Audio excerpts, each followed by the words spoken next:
Hi, I'm Andy Cools from Live Sound Training.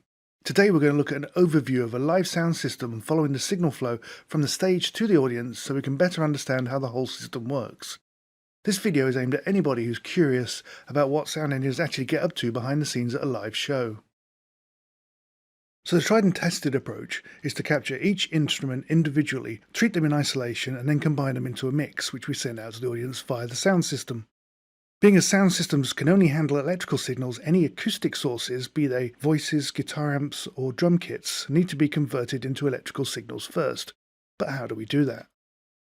The simple answer is, of course, the humble microphone. Most of the signals in live sound start with a microphone on a stage.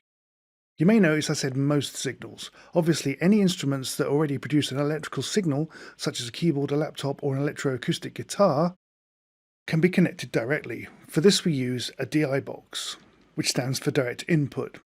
These are the two types of input that cover all of the signals we capture on stage. So now we need to get our inputs to our mixing desk, which is typically located away from the stage, out front in the middle of the audience, in an area called front of house or FOH. For this we use a stage box. This is just a box containing multiple connectors which enable us to send all the separate inputs to the mixing desk down one big cable called a multi-core.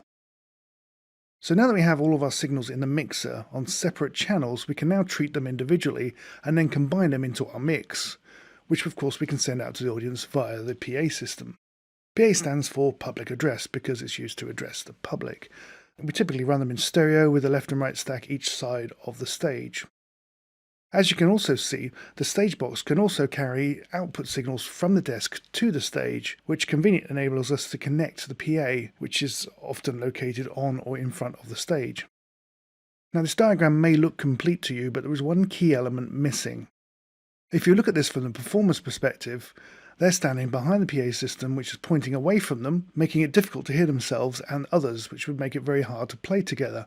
So what we do is we utilize a secondary sound system which is directed towards the musicians, which we call the monitor system. This typically comprises wedge-shaped speakers which are placed on the floor angled up towards the musicians, which enable us to send mixes which are independent of the main mix, giving the musicians what they need to play together. So this whole setup is very typical of the kind of setup you'll see in small venues, the kind of places where sound engineers start out in their careers. But it is interesting to note that the only difference between the sound system you get in a local venue and the biggest stadium shows is a question of scale. The fundamental building blocks are identical. So once you grasp the basics of live sound, you just need to scale everything up to work in bigger venues. So that's all for today. If you visit our website, you can download a PDF of this guide, which goes into a bit more detail and also includes a glossary of commonly used terms in live sound. There's a link on screen, also in the information below. And if you like this video, then please subscribe and check out our other videos. Thank you and goodbye.